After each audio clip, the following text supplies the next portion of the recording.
I'm amazed it's turned on. Hands up. Hands up. Hands up. Everybody, we're Hands back, up. baby. Nobody touch anything. We need to get... This is going to be the longest session we've ever got to do. That's what I said to Cherish. I was like, what time are we eating? She's like, probably about 4:35. I was like, perfect. Yes. So that gives us about 6 hours to hear Jordan ramble. So for anybody that is listening, I haven't pressed record. But for anybody that... Let me rephrase that. For anybody that is... Okay, so...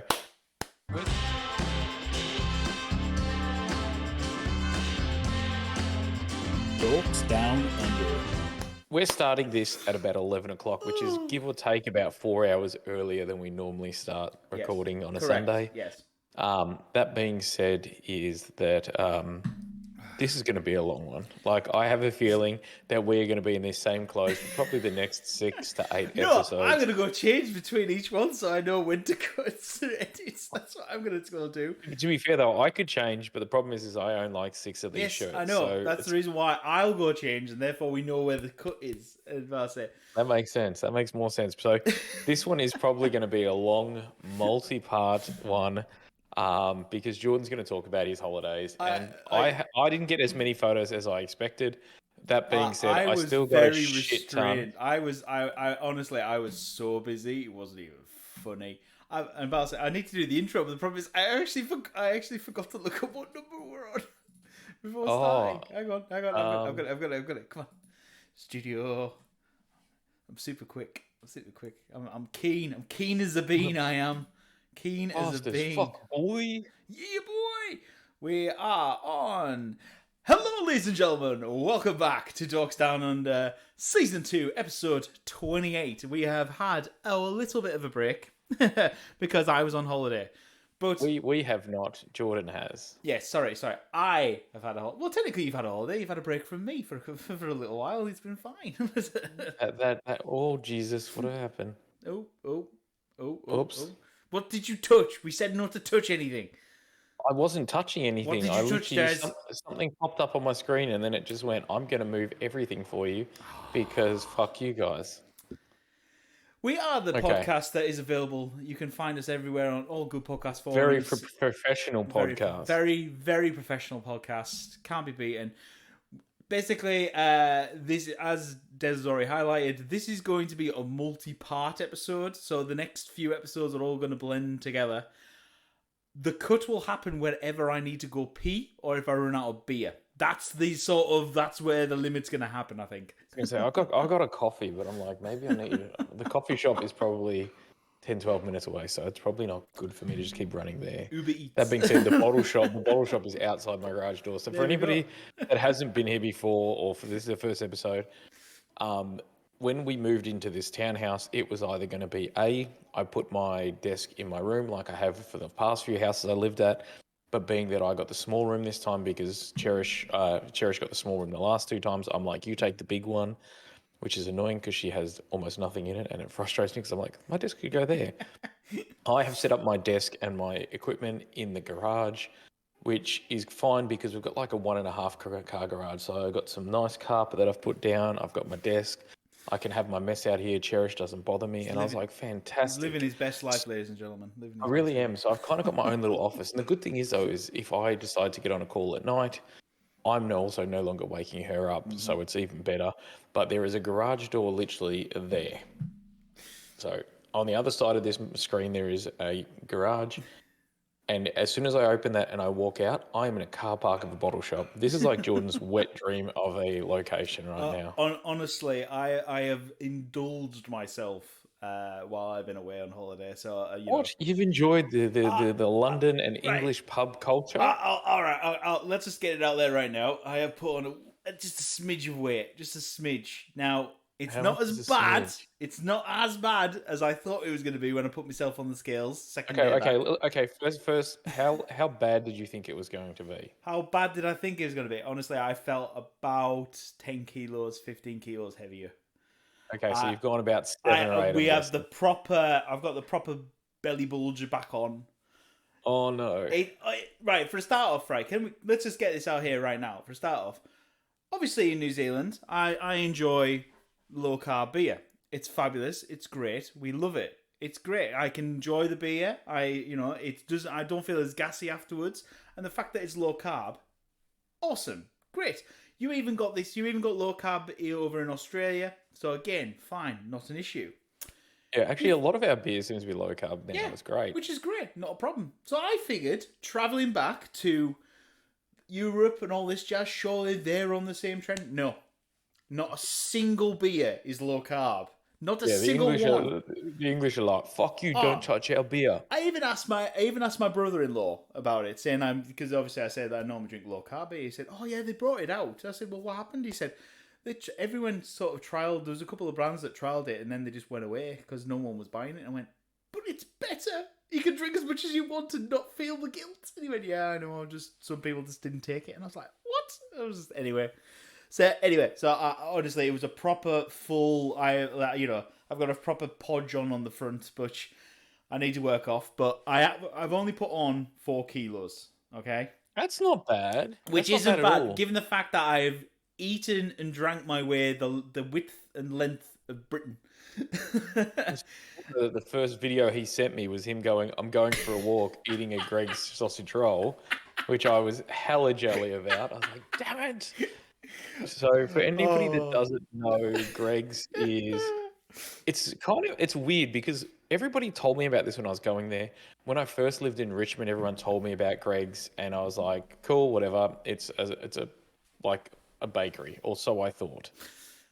It is not. It is a motherfucking institution. It's Like, seriously, like you go on a road trip, you stop at Greg's. You go down to the corner store, like when I was living in Teddington, we used to go to Hounslow and different places like that. There was like 7 Greg's. And I was like, screw it, I want to see what this thing is. This was about 7 months into my trip. I reckon I had Greg's almost every week, at least once every week, for the remainder of my 3 years there. Yeah. No, Greg's is an institution. In fact, I'll tell you what, I've got a couple of Greg stories already, so we'll go over that. Well, before we get into the trip, while it's fresh in my mind. fresh. So of course, obviously, like I think it was my second morning there, and I ended up because of course I woke up at daft o'clock because obviously I'm on jet lag time and sort of trying to correct myself. And I think it was like 6 a.m. I ended up going for a walk around. There's a heath and a pond near my mother-in-law's, and went for a beautiful walk. Took myself off, had a lovely walk in the morning, and then I was aware there was a Greg's, and I thought, you know what, screw it, I'm just gonna go get a cheeky Greg's. Cheeky one, you gotta have a cheeky one. Everyone knows that standard British lingo. I feel like they're all just cheeky Greg's. They are all cheeky. I feel like that should just be their thing. How about a cheeky Greg's? It should just be, what about a cheeky one? But I suppose they can't probably patent that. That's the reason why it's not there. But so I ended up getting one. I thought I better record this for Des because, of course, I know that one of the things Des would have missed is sausage roll. Now, this is because, as I've already stated in previous episodes on whatever podcast number it was, 17. Sausages down this end of the world are not the same as English sausages. So a sausage roll up my way just tastes very different than an Australian and a New Zealand one, but. By God, the buttery, flaky pastry was like, oh, it was so good. There's something special about it. Like, I mean, I'm not against eating flaky pastry, as you can tell by my size. That being said, I was like, damn, Greg's. There's something special about Greg's. But so we had that the second morning. Halfway through after Nottingham, one of my friends, one of my groomsmen who we stayed with, he was like, "Oh, have you had a vegan sausage roll yet from Greg's?" I went, "No," and I was like, "But it's not a sausage roll." He said, "No. There's an argument about it, but he said honestly, try it because it tastes better than the normal Greg's." Which now bear in mind, I've known this gentleman since university, right? He's actually a PhD.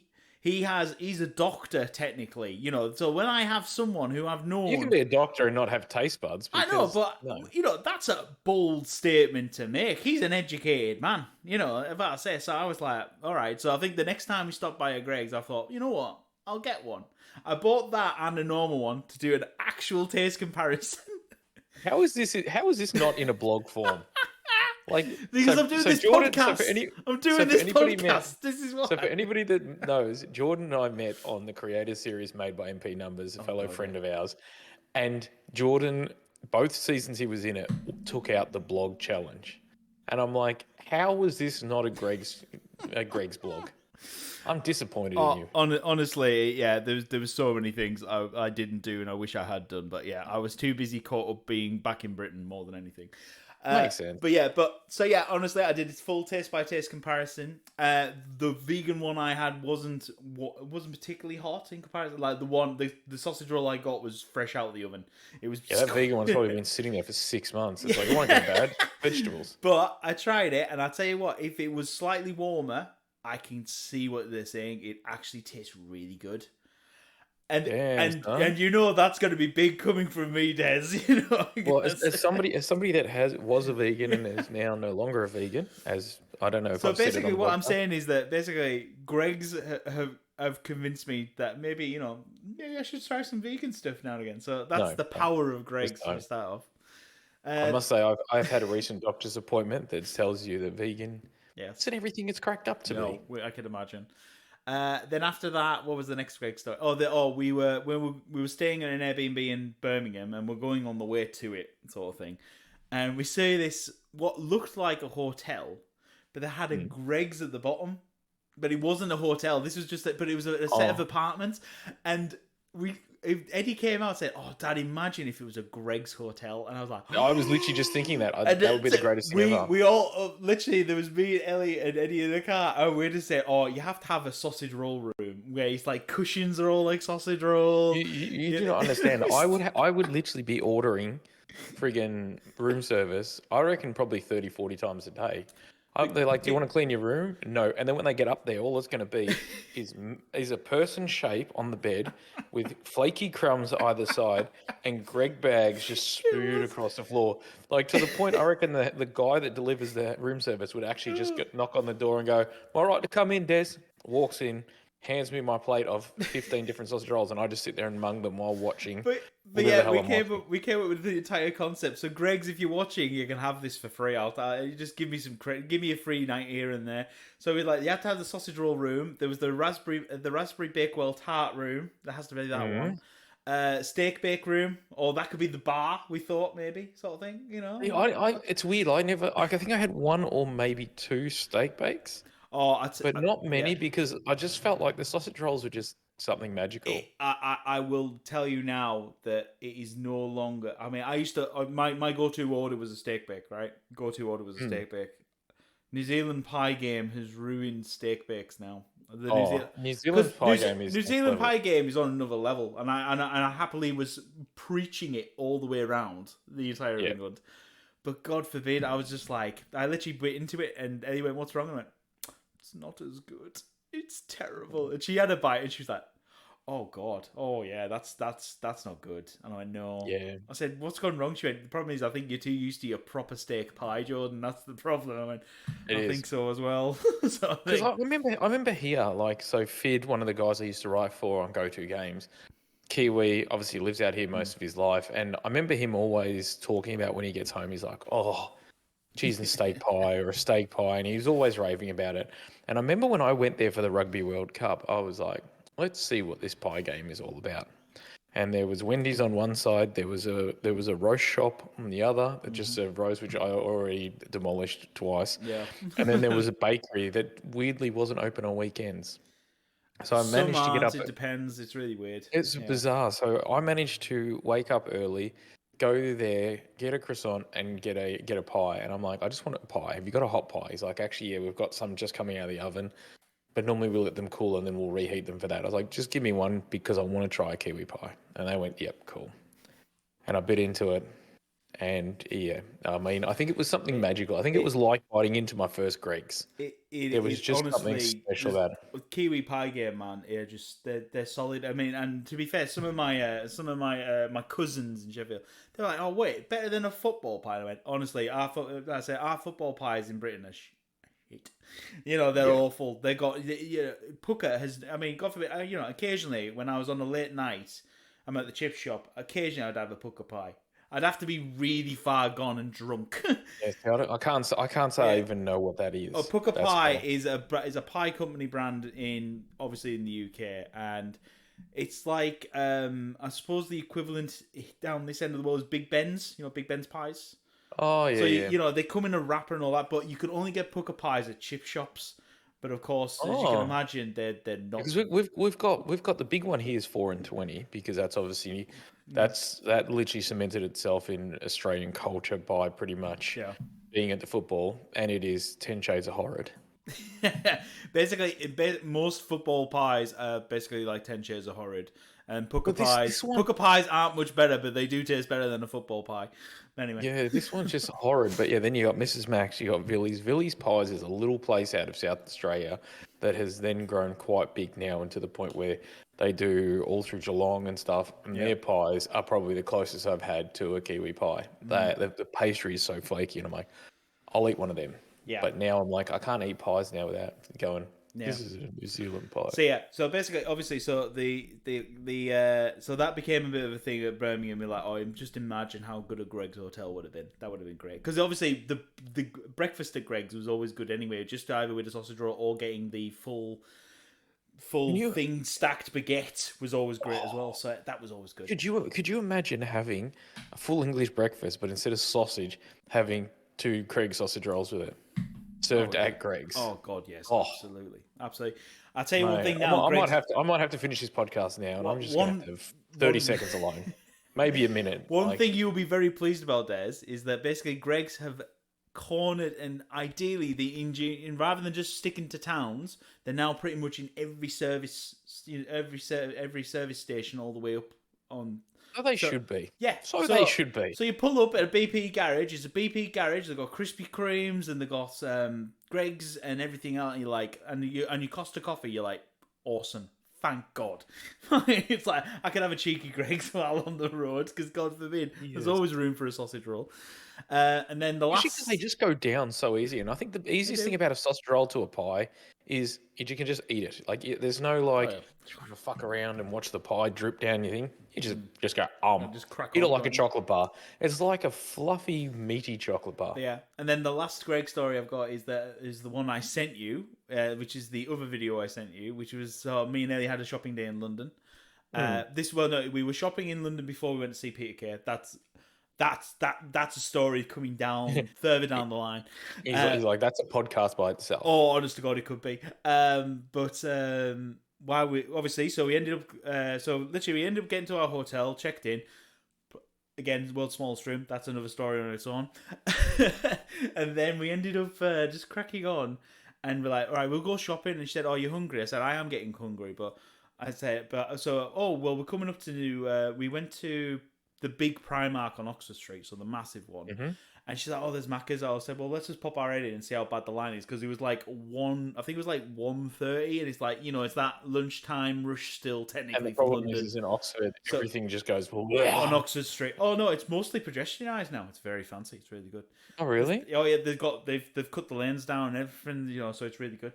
So we ended up popped our head into Macca's, massive queue. So I was like, "Nah, screw it. Let's just go. We'll go into Primark. We'll get something further down. I know there's a couple of back end pubs if they're still there, of course, because that's because of course we're like, oh, we've not been here for 5 years. I don't know what's where anymore."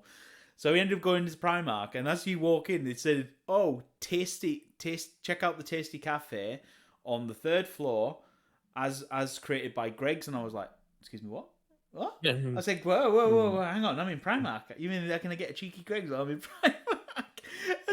So we thought, let's just go up and see if it is Greg's or is it another company that's like muscling in on the name. Went up, no, it actually was a Greg's mini shop in Primark at the top of the 3rd floor. And it's open till like 10 o'clock at night. And I was like, this is genius.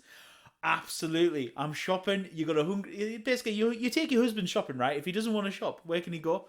Up to Greg's and just leave him. It's like a husband play zone. What's genius about that too, though, is even if the wife is like, okay, you go up to Greg's, I'm going to go shopping. Even if she's shopping on the 1st floor or the 2nd floor, say for example, she's got to walk up to the 2nd floor and the 3rd floor to get the husband, and chances are, she may buy a few extra things. So it might be. It is marketing genius. It is. Honestly, it was. I just literally thought this is the greatest thing, and that's the reason why I did a quick video and sent it to you. It's like, Which damn, son. I'm sure whoever's going to be editing will argue about that later. Whoever's going to be editing can stick those in.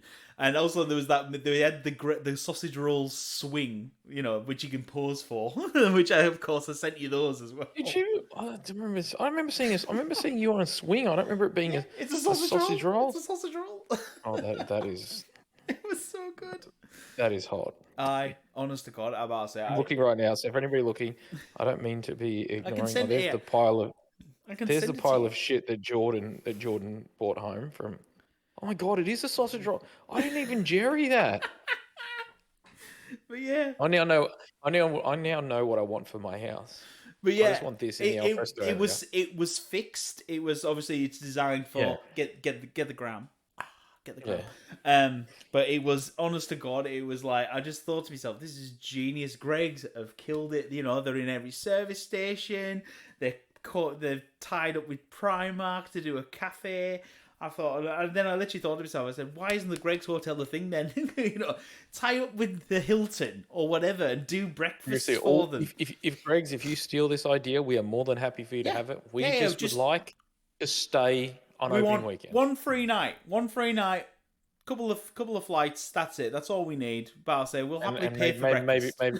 I'll even pay for my sausage rolls while I'm there. And trust me, you could possibly make your money back.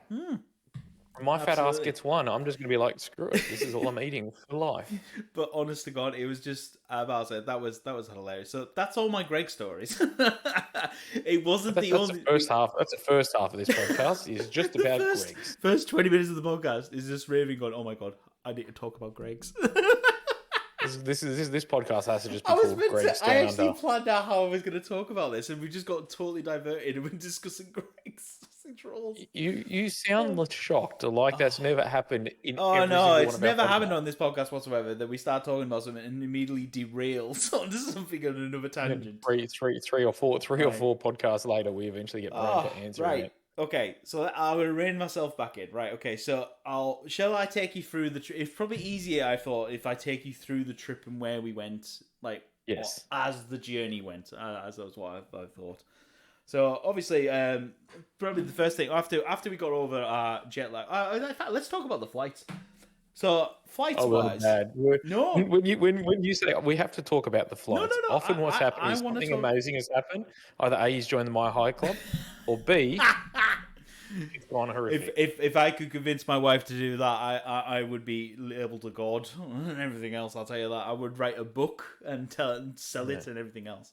So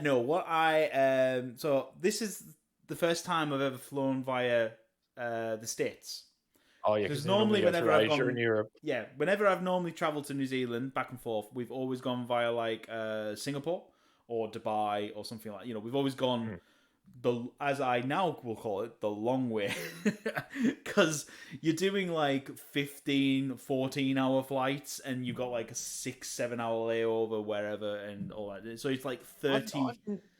I've noticed that when you fly via Asia, there's always seems to be a half a day stopover. Yeah. America's you got 2 hours to get to your gate. If your plane's running late, you're screwed. But yeah, so this is the first time. So we were very pleasantly surprised, given the fact that Auckland to San Francisco was 12 hours, and I tell you what, we flew out at night. So basically, actually, we got on, had our dinner, and then I slept for 5, because obviously I've been up all day, and actually I was like, my God, this is revolutionary. I've finally fallen asleep on a plane.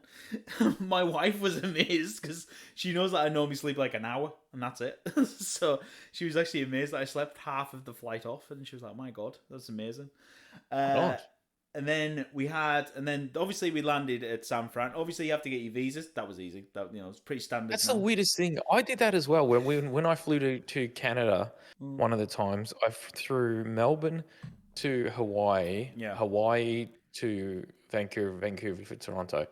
It was 4:00 in the morning. We hopped off the plane. We walked off. We walked to this poor Islander woman. This beautiful, lovely, probably mid-50-year-old Hawaiian woman, just sitting there on this seat looking defeated. I mean, what the hell? Literally going in and goes, how long are you staying in America? Until I get off the plane. My plane's an hour. And she's like, welcome to the United States, stamp. and then we went on, We went through Thingo, we walked around, and then we went into the gate that we had just came from because all they were doing was just like cleaning the plane. Cleaning the plane, And get I'm you like, off, yeah.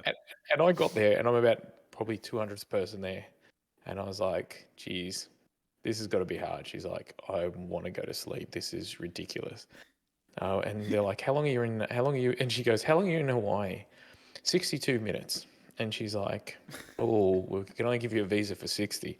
And I was like, damn it. And we just had a bit of fun. But yeah, like, I'm like, why do you need a visa when you're literally just on a connecting flight? Now, you see, I agree. But the way that San Francisco airport was, it's really weird how Americans do their airports. I found it so strange. So you land, you can get your baggage and you can walk straight out.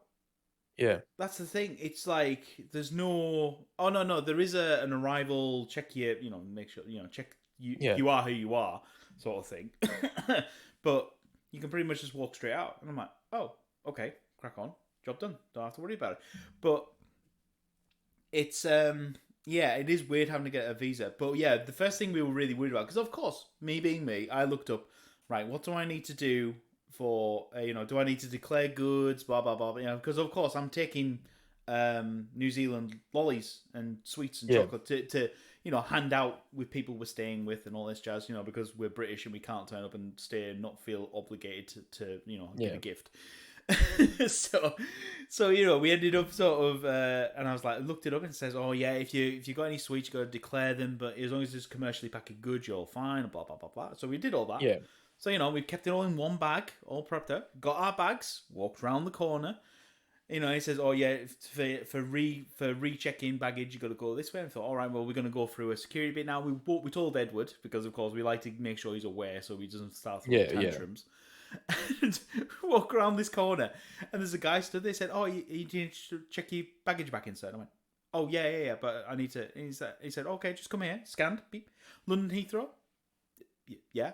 He said, "Oh, right, okay, yep. You're gate A2, sir. You just got to go down there and take a right, and then you go up some escalators, and it's right in front of you." I'm like, "Oh, do you not need to ask what's in the bag?" And he said, "Why would I need to ask in the bag?" Well, I thought I had to declare stuff in the bag. He said, "Do you have anything illegal in the bag?" And I went, "No." He said, "What have you got in the bag?" I said, "Some chocolates and sweets." And he went, "That's fine, sir. You can go to gate A2." I was like, "Oh, okay." I was just like, what? The guys are like fucking foreigners. It's just like, just I've done all this research. I'm like, this is absolute bullshit. You mean I could just walk around, give you my bag, and you would just let it go through without even asking? And I thought, what's the point of me looking up this thing that says you must declare this? And I'm like, why? So I'm assuming it must be if I'm going to leave the airport, I have to declare it. So I thought, but it was just super strange. I've noticed that in America, like even if you do all the research, it just depends on who you get on the day. Yeah. Like I notice LA is a lot worse. Like when you go through LA, they're a lot more like full on about it.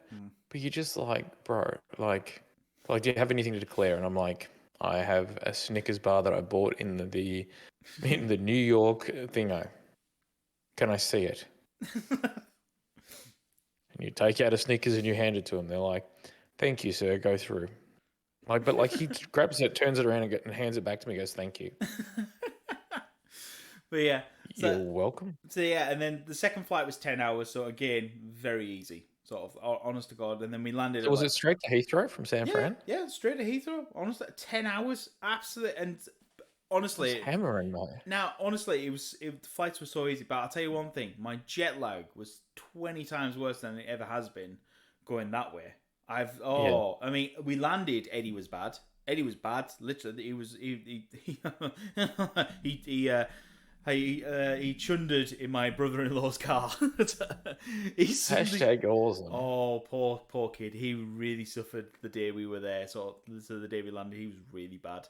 And then the next day, I was all right all morning. And then we went out for lunch. We went to Wetherspoons, another national institution of Britain. Oh, God. Are they still as cheap as what they... Oh, yeah. Like... It's weird having to pay... Not even... Because normally, like, they used to be, back in my day, it used to be rounded up to, like, a 5p or a 0, wasn't it? It was like, it was like 15 or 20p or whatever it was. And now it's like... It's $2.77 for a pint of Strongbow. And I'm like... Can we not just Wow. round it up? I mean, why do we have to have it as 77 of all price? It was just weird, but anyway. How much is like a normal beer there? Like, Well, because I know no, when I worked in it London. depends where you are. So in Yeah, I know. London, so the London Weatherspoons, because we ended up meeting my nephew, Ellie's nephew in London, and we were at the Tower of London. We went to the Weatherspoons, literally just up the road, and we were on San Miguel's, and we were paying. What were we paying? We were paying. It was £6 something, so it's like $12, for New Zealand, which is. And Ellie was like, "God, they're expensive." I went, "No, this is about what we pay in Auckland, roughly. Roughly." So I can Because I imagine. know when I was there, we were considered a more expensive pub, and we were paying. I think it was like $2.90, and I think it was like $3.10. It's But mind you, though, this was back in 2005. yeah, no. Honestly, the beer. And even Weatherspoons is still cheaper than that. That means how much honest- money were we making? Yeah, honestly, it's in terms of price, beer prices for over there are ridiculous, sort of thing. And especially when you go to the supermarkets now, like you can't just get. Oh, it's really stupid. You can't just get a 6-pack. You can get a 4-pack. Or do you want a 4-pack, or do you want an 8-pack, or 12-pack, or do you want the full, your full standard 24 crate? Yeah. I'm like, what's wrong with having a 6 and a 12 and your 6, 12 and your 24? What's wrong with that? Yeah. Well, that was one thing that shocked me when I was there too. Is you used to go to Tesco, another institution. You used to go to Tesco, and then literally what you would do is you would get beer, but the beer always seemed to be like a 10-pack. Yeah. So you get like bottles of Bud for like a 10-pack. You're like, what if I want 12? The amount. Like, honestly, I was on. Yeah, I mean, I discovered there was a brand called Beavertown Brewery. They're based in Bristol, I believe. They're fabulous. But of course, I wanted to have an IPA. No, and they did a hazy one. It's called Neck Oil, and I thought, ooh, but I only got it. I only got it because the color of the can. In fact, I'll have to get a photo for you. The color of the can is very pretty. But I ended up doing it. I'm going to pull it up for you. Here we go. Neck Oil. There we go. Images. There we go. Right, I'm sending that straight to you. And then now I've got to open Facebook. Damn it. Copy image. There we go. No, I'm going to send it to you. Don't worry. It's all right. It's a messenger. There you go. Literally, I saw the can and I was like, "Oh, I'm getting that." That's kind of sick.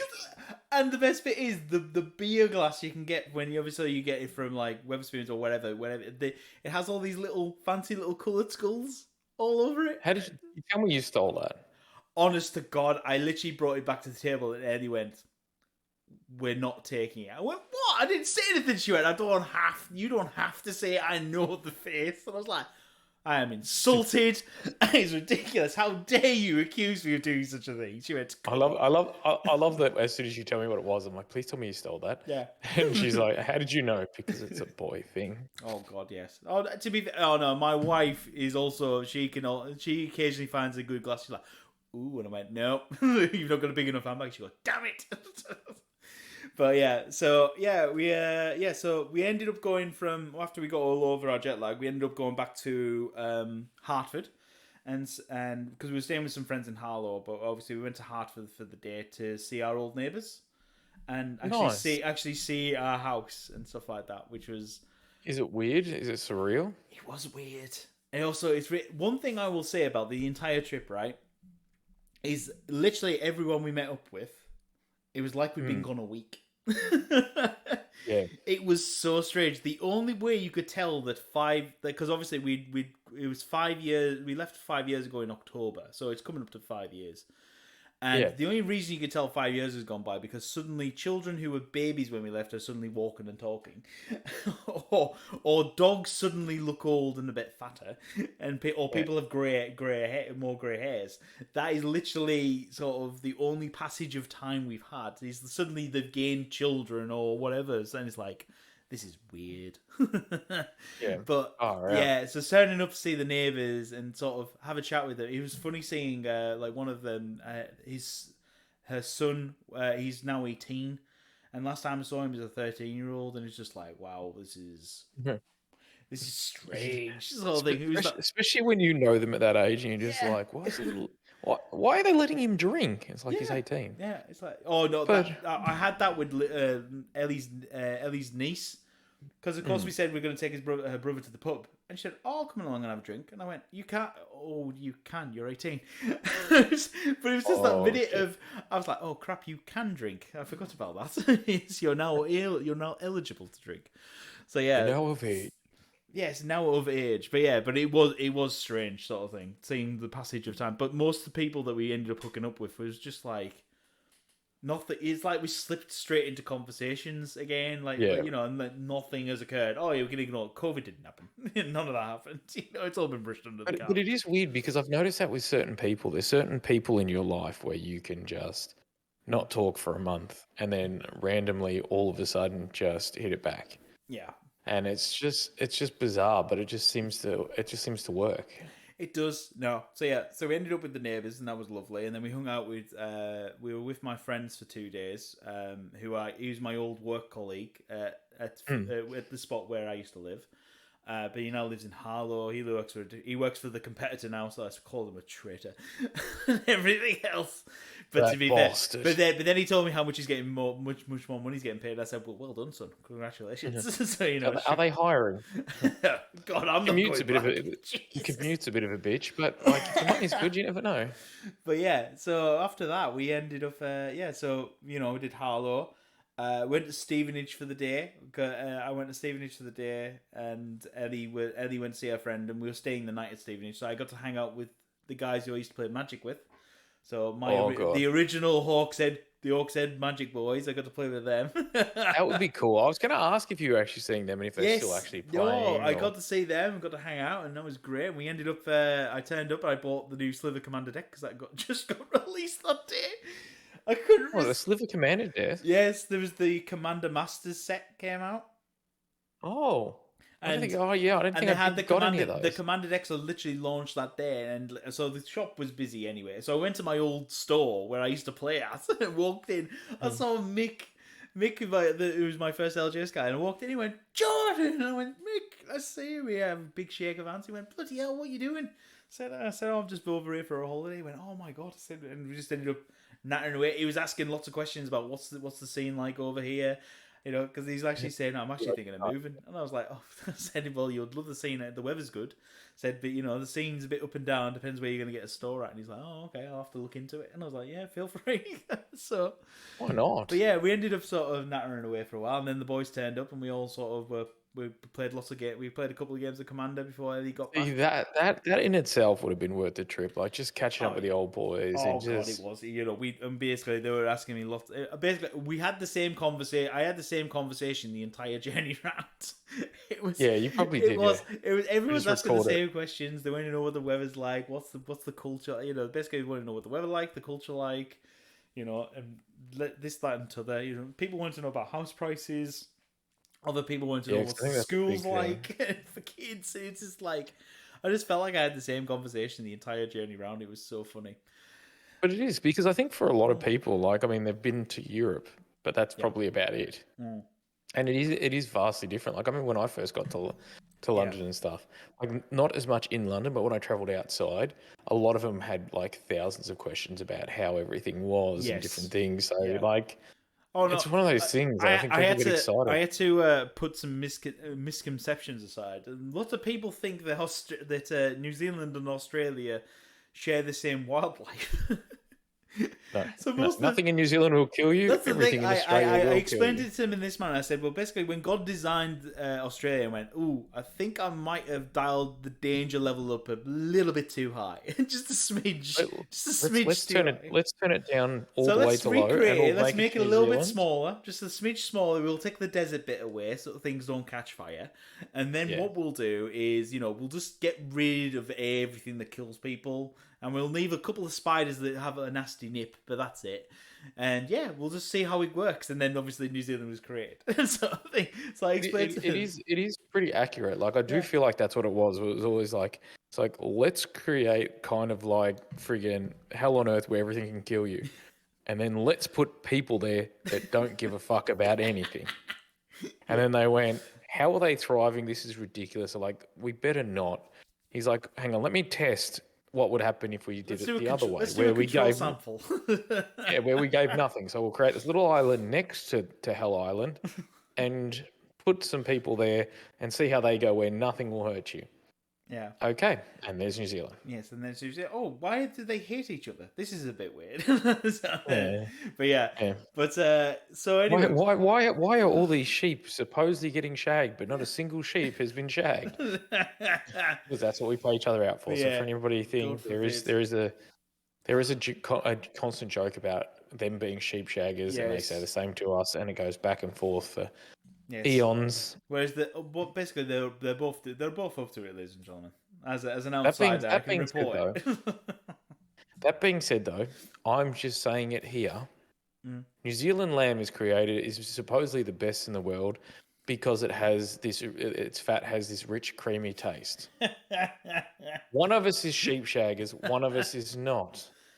The defense rests, Your Honor. Oh, so you're ruining your own lamb. Okay, that's a good idea. No, so it's the rich, creamy taste, mate. That's what gets it for you. Taste. Right. Anyway, carrying on. So a bit. Now what you're trying to bite into a lamb chop now and be like, oh, so that was our first. So lamb. Stevenage was our first hotel stay of the trip, and we got to introduce Edward to the glorious thing of a buffet breakfast. The continental buffet breakfast. I don't care what anybody says. That is the most magical thing ever. Like, when my work will ask us if I want to travel, the first thing I'm like is breakfast included, because I'm going to gorge myself. And I don't care. Breakfast is my favourite meal of the day. Like, to the point where I think it was on Friday, we couldn't be bothered cooking, so we literally made breakfast dinner, as we call it. Yeah. Greatest thing in the world. Yeah, breakfast dinner. There's nothing wrong with that. But yeah, obviously Eddie's never had a full. He has had once, but he was really little, so he can't remember. But suddenly he was introduced to the fact. So hang on, I can go up and get what I want. I went, yeah, but if you put it on the plate, you got to eat. And he went, but I could go up more than once. Yes, and I'm not going to get told off. No, providing you eat it all. I went, okay. But could I have a cooked breakfast and then have cereal? Yes. And I can have fruit in between? Yes. It's just like, you just get to see the cogs working going, I'm allowed to have more than one serving of breakfast. You figure that we starved the poor boy. You think it's like, but that being said, though, God. the boy can eat. Oh my God. He gorged when we were in himself. Tassie, when he was in Tassie, I remember him eating. Then eating again, and then asking for snacks in between. And then even that night we went there, I think you guys had just flown over, and we're at the pizza shop. And poor Eddie is literally like, so we've managed to find this beautiful pizza shop. Ellie and I went for a bit of a walk to have a look, because it's in this old, beautiful area that's very lovely. Yeah, it was gorgeous. Yeah, very, very old old English kind of stylings. Went for a little bit of walk, came back.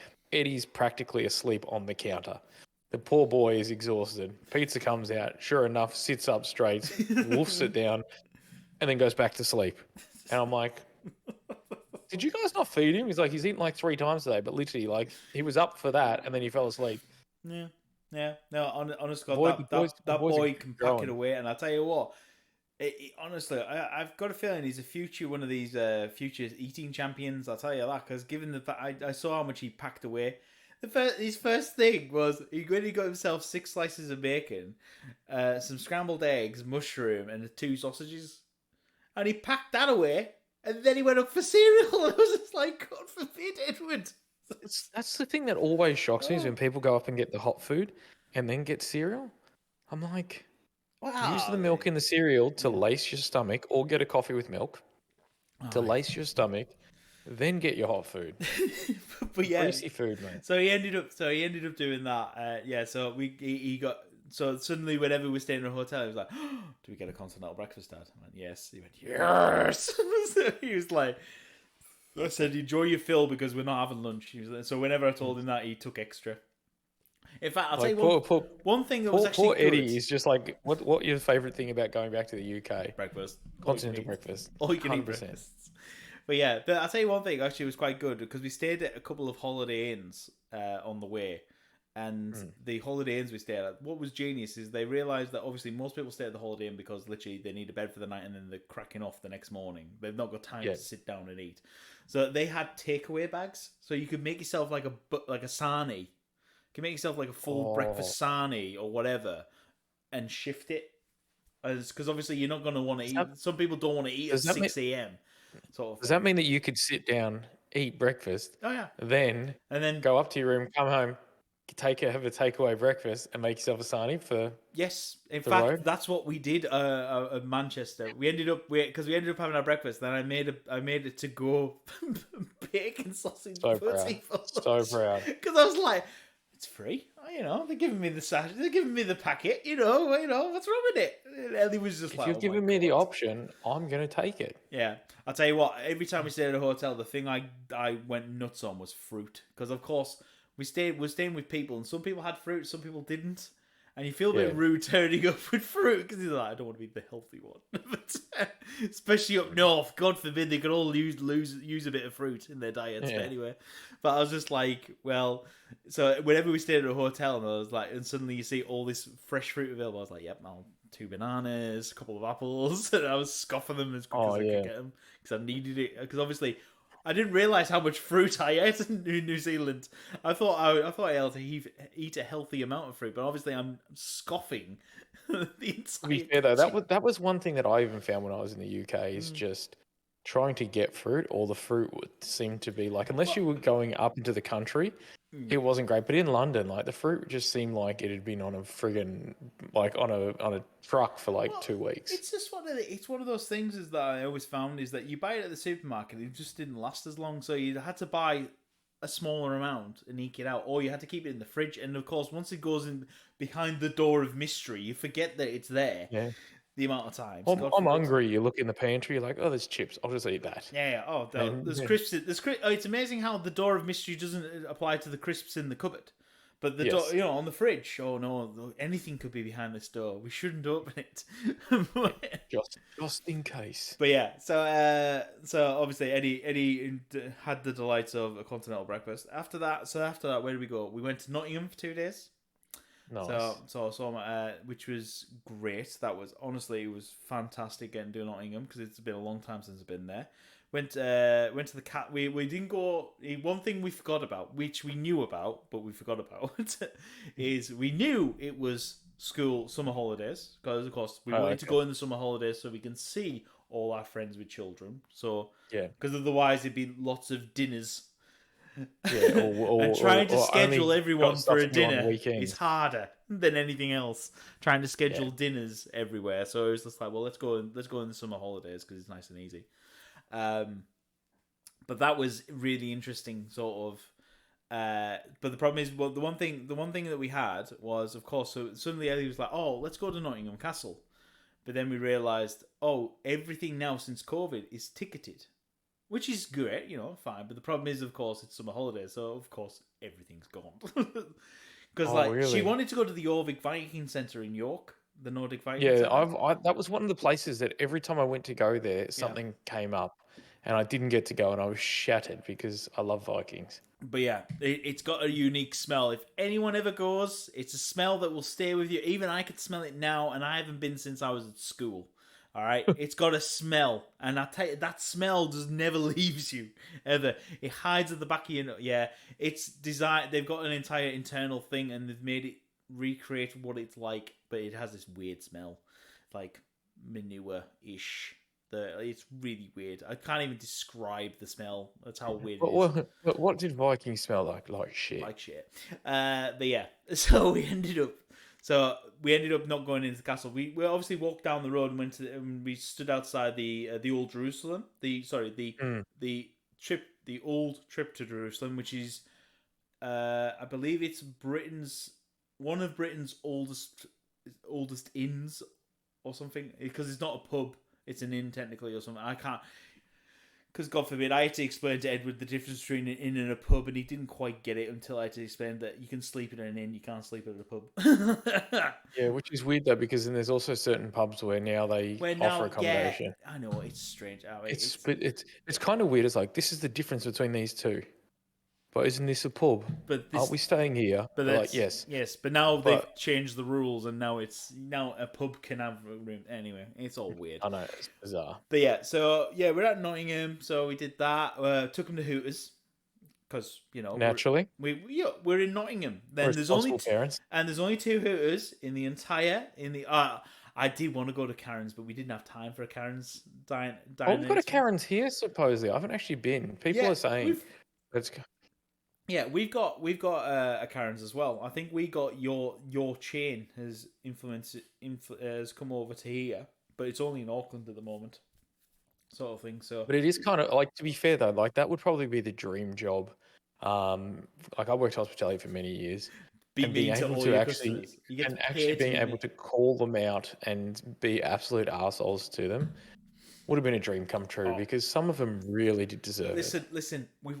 Most of us who worked in hospitality, and I did my grind. I did my grind behind the bar. Oh my god, there are some things that you want to say to people. My problem was I did my grind behind bars here. Yeah. Then I hadn't had enough of that, so I went to America, went to London, went to Yeah. South Africa, went to New Zealand, went to Canada, and then I'm like, yep, now I've had enough. I'm just amazed how you didn't blow up at any point, especially in Britain, because you would have got away with it in Britain. I'll be honest. Yeah, see, I'm remarkably calm though, and it doesn't really. You're far too cool for school. It really winds me up at times. Yeah, Cherish is the same actually. So yeah, so we did Nottingham. That was really cool. What was Hooters like? Is the food as good as I remember it? That's the question. I tell you what, it isn't as good as it used to be. I don't know why because last time I was there, we were. I mean, it's really funny because we took Edward to Hooters in Thailand, and that was really good. That was really good food. So I don't know whether it was just Nottingham's food wasn't as good as I used to remember it as. But apparently there's a new one in Liverpool, but we didn't go via Liverpool this time, so I didn't have a chance to compare the two. Always next time. But that'll be a blog. The Hooters from around the world. Hooters from around the world. But yeah, it was all right. I mean, it was just a bit cheesy. I mean, one thing that was really good. The day we turned up the Hooters, there was an American car rally happening in the car you told park. me about this. Because for a lot of people, so for people listening to this, Jordan did send me like little pictures and little excerpts of his trip throughout it. Yes. But probably only about maybe 10% of it. Yeah. Well, we were busy. We were busy, brother. I'm not blaming you for not. I'm just saying. So I don't have to keep you updated on my location at any given time.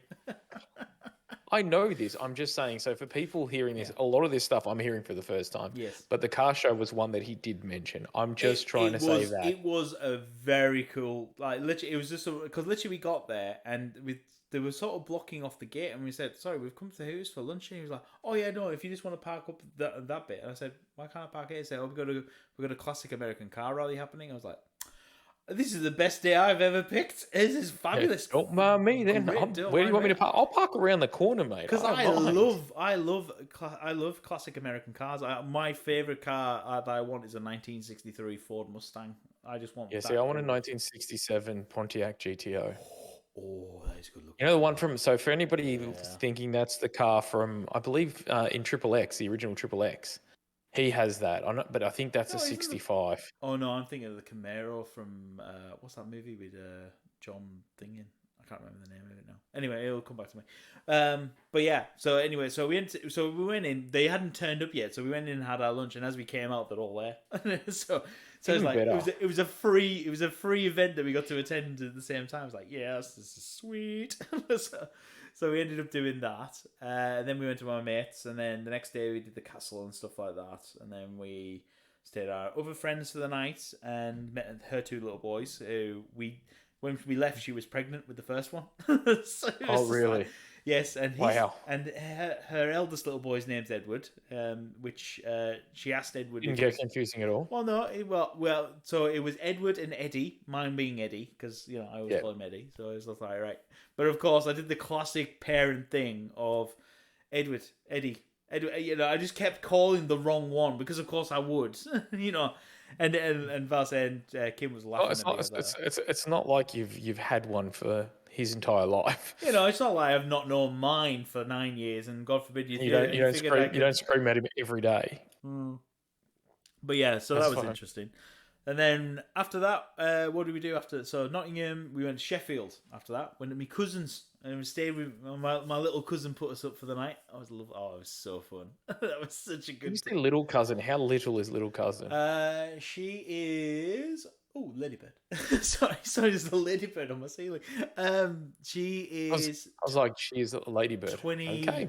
26. No, she's not. Oh wow. So No, she's not that little. no, She's she's not like 24. little. Like She's so my cousins in Sheffield. They're Jim and Michelle are my second cousins. So okay. all the kids. So we stayed with Ellie. That was another time that got confusing because my little cousin who we stayed with was called Ellie. Oh, So I had to exclusively call my wife Babes. I couldn't because I ever call her Ellie or Babes, and I had to keep saying Babes. And she's like, "We stop calling me Babes," but I can't call you Ellie because then everybody will turn around. Because then I have both of you look at me. So we ended up staying with the cousins for the day. A beautiful day. That was the first proper really hot day. That's the thing. That's the other thing I'll mention about the British. Right, we cracked the British summer. We know how to have a good British summer now. I've worked it out. That's weird. I've worked it out. Apparently, You've worked it out, or they've worked it out? I've worked it out. Apparently, Britain gets entirely confused if you move every 2 or 3 days. So it keeps giving you good weather. It resets the weather as you follow. Oh, okay. It's like this false sense of security where it's like, for the first 2 days of your trip, we're going to give you great weather. Wait, where did he go? But then, we've got the shit weather. Where is he? And then all of a sudden he's over there and he's like, damn it, we've got good weather over there for 2 days. Yeah, that's right. We'll get him on his third day. It was like that the amount of times we turn up to people and they're like, oh my god, it's beautiful today. It's honestly, it's been absolutely atrocious, and you turned up and it's great. And I'm like, yep. it was like after the first few things, we just noticed that it kept getting good. Because like when we were in Cumbria for 5 days, day 3 went bad. And then day 4, and then we left day 5, and then we ended up in Blackpool, and in glorious of Blackpool. So apparently, so we've got it. Every 2 days, you're just going to keep moving in the British summer. That's it. Every 2 to 3 days, job done. We worked it out. It was so stupid. But yeah, so we had. It is funny though, because it feels like that sometimes. Because honestly, I will admit that most of the time in British summer is grey and gloomy, and you get the occasional spout of good weather. Apparently, they had really good weather in July, like really good, like all month. Like certain bits of the country were like all month, like up in the low 30s, like really dry and horrible. And that would have killed the English. Oh yeah. Apparently, everyone was whinging, which shock horror because the British people just love a whinge. It's like, blimey, it's too freaking cold. Here's some hot weather. Blimey, it's too hot. Yeah. What about this? It's mid-20s. Oh god, it's humid. It's too humid. I don't want to be here. And they're like, I'm just going to go to Australia where it's like over 30 during summer. They're like, I love Melbourne. The weather's fantastic. Like, what? I know, it's so strange, but yeah, I am but a simple man and do not understand in English, whatever the hell you're doing. So English summers are weird to begin with, anyway. But yeah, so we ended up at Sheffield. Great weather. We ended up at a little fair for the day, which was good. Like a fun fair. Yeah, they're cool. So we did that, and then we ended up so we were at my cousin's, my little cousin's mum and dad's, and we were just hanging out, drinking away. Oh, I'll tell you one drink I discovered actually. So as I bought it, because of course I wasn't turning up empty-handed to anyone's house, because it's just wrong. It's wrong. You can't. Everyone got beer in for me, but I'm like, nah, I can't turn up empty-handed. It's wrong. God forbid. It feels weird. Like I did that as well. Like there's been people where when I've traveled the world, when I've stayed with people, I'll always buy them something, or if they won't accept anything, I'll take them out for dinner on the last night, or you shout turn them up with your dinner. own beer at least at minimum. Yeah, so or definitely. Or I just be like, let's go to get some beers, and I'll buy enough for all of us, kind of thing. But it just feels weird not doing that. Yeah. So we ended up in Sainsbury's. And so, I ended up... Oh, you're doing all right. Oh, it was literally on the way, and literally we didn't spot one, and we spotted Sainsbury's and thought, screw it. Because we just thought, you know what, we'll just stop here because it's quicker. And we ended up in Sainsbury's, and obviously went down, found some beers. I wasn't neck oil, it was something else. I just grabbed some generic. Yeah. Something generic. But but the benefit is one thing that I don't know what it's like at the supermarkets over your way, but in New Zealand you can't buy liquor. You can't buy liquor in supermarkets, whereas in UK you can. Yeah, I remember that as well, because I remember going beer, but the only difference is you had to walk further down, and then you could buy the liquor. Yeah, But yeah. with here, it's weird though. Like, so you've got the supermarkets like a Coles or a Woolworths, and technically there's no alcohol, no beer. You can't buy any of that in supermarkets. Oh. But always attached to them is either a BWS or a Celebrations or something. Oh. There's just like a little thing next to it. So Okay. it's the most weirdest thing. Like, even we've got a freestanding Woolworths where there's nothing else around, and they literally shut down half of the freezer section about probably 12 years ago just so they could build a little bottle shop there. But technically it's different. So Okay. In New sell Zealand, liquor. that's a bit strange because in New Zealand you can get wine and beer. Like I can go to Pack and Save. I can go to any of the supermarkets, Pack and Save, New World, Countdown, and you can get wine and beer. You just can't get liquor. Liquor, if you want liquor, you have to go to a bottle or super liquor or wherever to get proper liquor, which is fine. So it was quite nice being back in Britain. I walked in and I was like, "Oh, hell, look! I can get all my booze in one place." And she found that hilarious. So I'm walking down to get the beer, but the way the store was laid out, all the liquor was at the top bit before getting to the beer where the checkouts were. I'm walking through, and of course, I thought to myself, while I'm looking, I'm going to look at the shelves and see what brands they've got. You're rude not to, Not to. And of course, I'm on the whiskey section, and I spotted Jameson's. I'm like, I'll just have a look at the price. And I thought, oh, that's actually really good. Sort of thing. I might get myself a bottle of that. Just the next to it, though, Jameson's orange. Jameson's infused with orange. Also, put like orange rind in the actual. Well, it's like it's.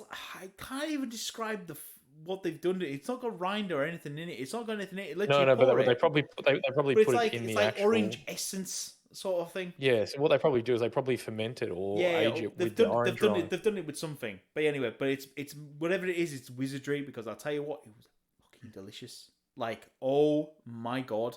So I bought a bottle and I thought, right, it's gonna be good. And if it's terrible, I'll leave it somewhere. I'll leave it in one of the houses. Because I'm smart enough. You got to think about these things. And it's horrible because it is actually true. Where sometimes you're like, I'm going to bring a bottle of this. I don't drink it, but somebody will. And then you hide it in someone's cupboard, and he's like, "Oh no, sorry, I forgot it." But just hold on to it till next party. And until get rid of it at your next party. Job done. But literally, so I was at my cousin's, and I said, you know what, I'm gonna have one. I'm gonna have one while I'm here, sort of thing, and see what it tastes like. And literally, I sat down, poured myself a thing. I didn't have any ice in it. I thought I'll try it bog standard and neat. Because it's general good measure, whether it needs to be colder or you need to add a little bit of water or something with a whiskey. Yeah. And I thought, right, okay, have that. And literally, I had the smallest of sips, and oh my god, it just melted on the tongue. Like, oh my god.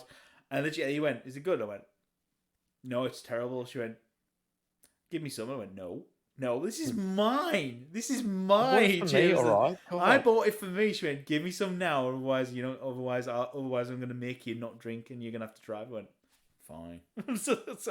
And she had a swig. She went, oh my god, that's smooth.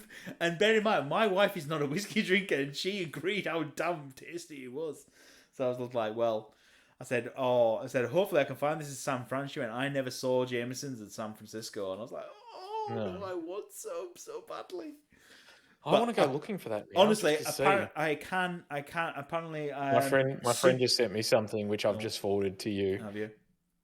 So, as a joke, one day we made spam burgers. And we had them, and she actually really loved them. And she's just sent me a thing that's called the Ultimate Spam Cookbook. Unleash the power of creativity in the kitchen. So she just sent me a message saying, I've just found a cool cookbook. And then she sent me a link to it. So I'm going to download it. You coming over for dinner? Absolutely not. I hate spam. It's God forbid. I'll tell you what. Can I find it as a... because we made spam burgers when I went to her house one time, because she's like, I don't know what I've got in the fridge. She goes, I want a hamburger. I was like, you've got spam. I'm like, I can make it if you want. Now, she's like, is it good? I was like, it's all right. It's just the textural thing you've got to get around. I'm going to give you context for this image I'm about to send you, right? Okay. Me and my wife, we're on Jesus honeymoon. Christ, 8 inches of glory. Holy Jesus. What picture Me and my wife, sending we're me? on honeymoon. We are flying out of Bangkok Airport. We're flying out of Bangkok Airport. We're going on our next leg to Bali. And literally we walk back, because you know how you have bookshops. Yeah, you always have a bookshop at the airport. And literally this was on a stand, and we bought it. And you can guess why. So alright, I've just sent it to you. It's kind of very similar to the book I sent. It's a lovely lady with a massive smile on her face, and the title of the book is Cooking with Poo. And what I love, though, is the picture he sent me has second edition. This award-winning book now with recipes for gluten-free, lactose-intolerant, nut-free, as well as Pooh's other favorite dishes. Yes. I'm like, sweet. Her name is Pooh, but of course, being the childish Westerner that I am, I couldn't resist. I had to buy.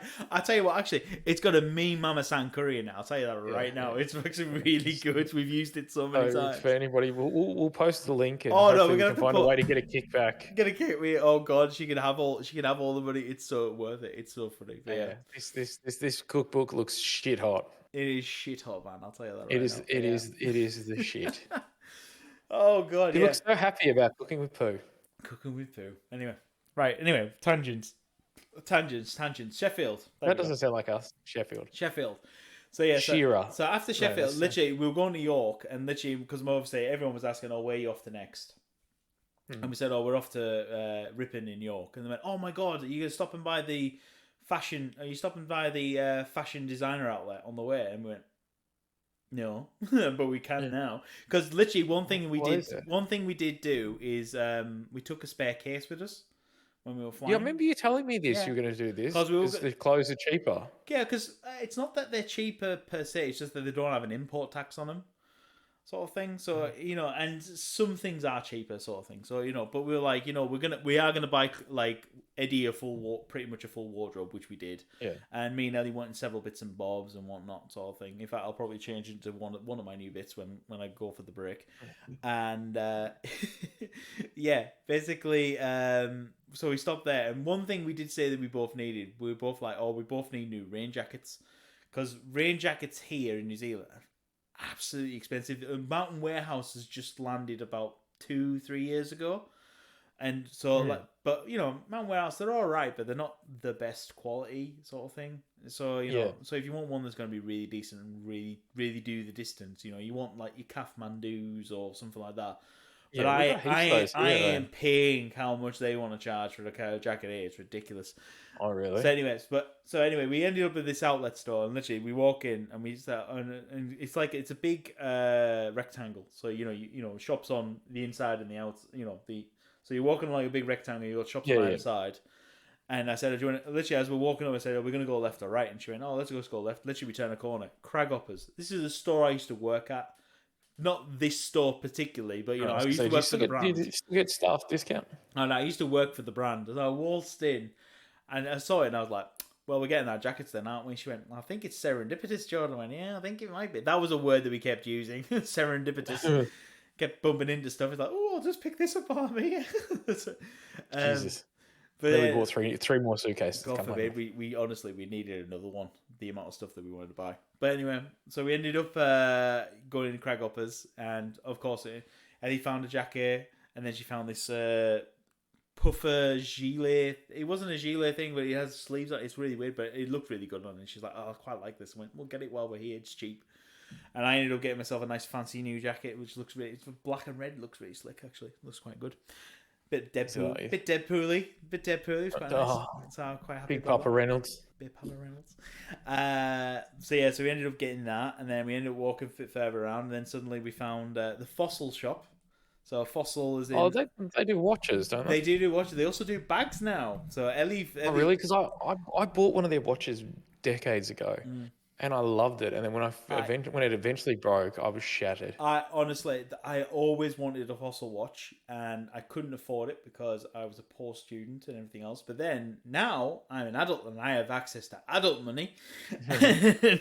And you know what? I said to myself, I'm not going to find a Fossil watch as cheap as this. I guarantee it. Not brand new. So I was just like... So I said to Eddie, right, Eddie, I want you to look at all these watches and I want you to pick one out for me. And he was like, really? He said, any watch? I went, yeah.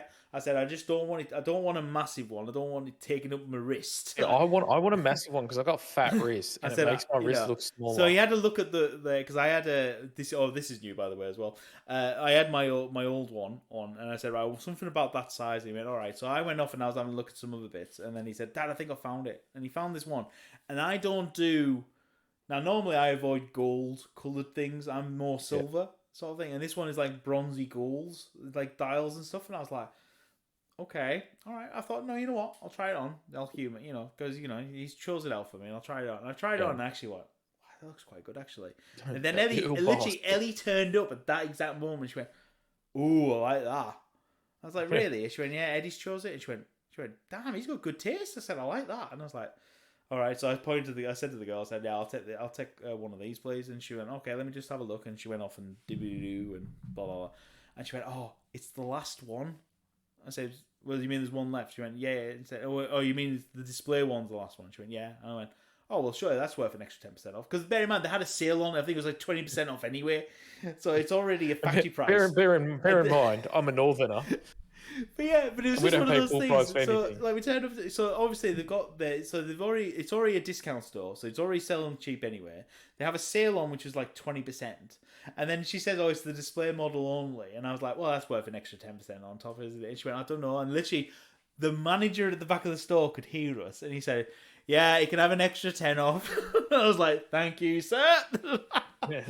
Don't mind if I do. And then so I was very happy, and then suddenly Ellie was like, "I found this bag I want."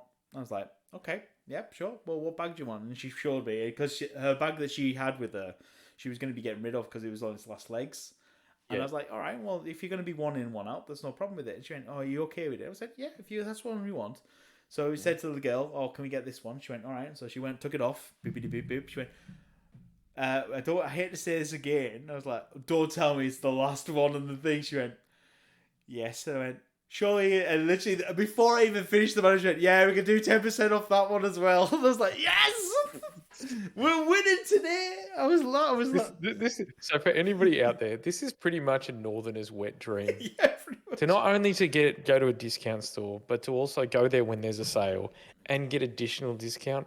That's just like discount on discount on discount. Yeah. This is what northerners dream of, and he's done it twice. The fact that we got away with it once, we were like, we were already happy as Larry. We were up here, ladies and gentlemen. That's what I'm saying. And then to get it twice, we doubled it. We were happy. And he threw in like a brand new, awesome, cool box my watch, which is really cool. And I must say, whenever anybody goes, "Do you want the box?" I'm like, "Yes," because I love the boxes. No, because he said, "I'll give you one of the metal tin ones because I don't have a spare cardboard one." And I was like, "Yeah, sure, there, I'll take one of the metal tin ones because why not?" Yeah. and then he said and then he had to look out back and he's like, "I can't find any of our carrier bags for the bag that you want, so I've got you a free dust cover bag instead." So I was like. Yep, fine. Stick it all on. We'll take it. And then what we did is we went and dropped Eddie off at a friend's house, and then because us northerners were pretty happy. Yeah. Me and Ellie went home and tried to make another Eddie. But yeah, so anyway, so York was successful. We then went and hung out with one of my grooms. We stayed the night in one of my groomswomen. Sort of thing. We stayed at her new place in Ripon, and beautiful. It was really funny turning up because Liz has always been alternative, and she's a beautiful lady, an amazing soul. But of course, last time we left her, she had really short cropped, I think it was pink hair at the time, or red hair at the time. Like pixie cut kind of thing. Not a full pixie cut, but it's sort of like shortish hair anyway. And but then we turned up, and she's got full on long dreads, and I'm like. Okay, Liz has got dreads now, right? But something has changed. But as we said, it was like we'd only been gone a week with everyone, sort of thing. So it was like, so it was just like, oh, you grow your hair. And she went, oh, thank you for noticing. So we ended up just having a crack. I love when people say that. Oh, thanks for noticing. You're like, it's been 5 years. Like, but I know it doesn't seem like a lot has gone, but yeah, I have to say, it's not a small change. Sean, her husband, this is where Des did get some images from me because Sean, her husband, owns a 3D printer. And he has a resin 3D printer. And so I had to send him some images of some models that he printed because Sean is also a fan of Warhammer 40k and has done a few prints here and there. Oh, I found the coolest one. Yeah, Hang on, I want to send it to you. Mainly of prints of Dez of an army he's wanting to build and sort of thing. I am now getting a resin 3D printer, by the way. So I want one. I want one more than anything. That is literally what I'm planning on doing. That's why I was so heartbroken when I didn't win it at Arc when I came second. I was like, because it would just save me money. But for anybody. Yeah. So for anybody wondering, I have this ridiculous army that got explained to me, and it's called Angry Marines, which was this thing that was done on 4chan. It was meant to be almost like PTSD Marines, are a bit crazy. And when they were explained to me, I really loved them. Unfortunately, after I had done my first army, I was trying to get it ready for a tournament, and I ended up getting somebody to paint it for me because I just didn't have time. And they're all ridiculous models. So the model that I've just sent Jordan is literally a dude that looks like he's holding about 70. He's holding about 20 flamers in each hand on this massive kind of thing. We'll throw a picture up, and then he's got ones attached to his backpack. And a friend of mine sent this to me who actually has done a little bit of 3D printing for me. And I'm like, please tell me there's an STL. He's like, I don't know. I'm like, find it. I will pay it. 5, 10, 15, 20, 40, 40, 80. 40, 80, double back. There's 160 guns on this model. And most of them look like heavy flamers. No, all the outside ones are flamers. And then you got plasma rifles, multi-melters, and then you got bolters in the middle. It's bad that I can tell and you can't. That's how bad it is. As I said to you, I don't know enough about this. I love painting. That's pretty much it. And I want to. So for me, I want to continue doing the Angry Marines because I love it. Like if I'm going to do a Marine army, that's what I want to do. But the problem I find is that there's this weird stigma around it that when I started it, I didn't know. And thank you, Steve Mead, for explaining it to me. But I fell in love with the idea of it, that it's just stupid. It's kooky. It's out there. But that being said, I also want to start an Orc army just because. And I've rewritten that Orc army that I was sharing with you last time, Jordan, just because I want to try something different. So I've got another army that I'm also testing, and I'm like, I want to write this one. This one looks cool. Okay. So I will send that to you after this. Okay. Epic long thing because it is just kind of ridiculous. Yeah, that sounds like a discussion to be having afterwards. Yeah. But anyway. Oh yeah. Oh, one thing I forgot to mention from Nottingham is we went to Warhammer World. How did you forget that? Honestly, do you realize how much stuff I've done in 5 weeks? Like seriously, do you know how much I have done? How about this? Right. We end this podcast. We end this episode now. Yeah. And then we come back to Warhammer World. We come back. We'll do Warhammer World, then jump straight back to York. Yeah, that sounds like a plan. Because in fact, my bladder is reaching limit anyway, so that sounds like a plan. I was going to say especially because my back teeth are floating. So. You heard that saying? Back teeth are floating. What the hell does that mean? In other words, I'm filled up to here, so my teeth are floating because I'm so full of pee. Okay, right. My new boss actually taught me that, and I was like, that's kind of funny. So I'm like, I want to use it. Right. Well, that sounds great. So anyway, what we will do, ladies and gentlemen, we're going to take a quick break right now. But for those of you, this will be the end of the first podcast. We will be back with the next one. So if you want to catch up with our trip, we're only about a third of the way through. I actually expected us to get halfway through by the end of this episode. I knew we weren't because you love to talk and we love to get excited and we love to get excited about talking for 20 minutes about Greg's, God forbid, right? I don't care, man. Still my favorite bit of I'm actually I'm Googling Greg's right now. I want to see if I can find a cool image just for this thumbnail, just because. There we go. Say Des is already thinking of the thumbnails. Anyway, we want to say please make sure you like, subscribe, please share, and so we are available on all good podcasts. We are gonna have Amazon thing come up soon. I need to sort that out. That's a plan. That's the Amazon thing. Amazon partnership. Sales thingy me bobby blah, blah, blah, blah, blah. Well, I need to sort it all out. But it's work in progress on that one. Work in progress. I'm just going to nod and smile because I have no idea what any of that means. I know. Amazon. It's Amazon partnerships. I'll explain it. So they're going to make us do stupid stuff just to be. No, it back means on we can Amazon. sell stuff and get money back for the podcast, which is also helpful. But anyway, so it's kind of an affiliate. Can we buy Greg's? Can we buy Greg? We might be able to buy Greg's. I don't know. We'll have to see if we can buy Greg's. But anyway, I would literally buy Greg's online. Anyway, we want to say much love. Thank you very much, people. Thank you for liking, sharing, subscribing. Make sure you check us out on our socials, which is available on Twitter and on TikTok. There will probably be several upcoming awesome clips of TikTok of us mainly talking and slavering about Greg's, but we'll work it out in the long run. Work it out in post. And Greg's, if you would like to sponsor us, if you would like to sponsor us, in fact, Greg, just do us a massive favor and open stores in the Southern Hemisphere. That would also be helpful. We would happily pay for shipping and whatnot. So 100%. But much love, and catch you on the flip side for UK Part 2 coming up soon.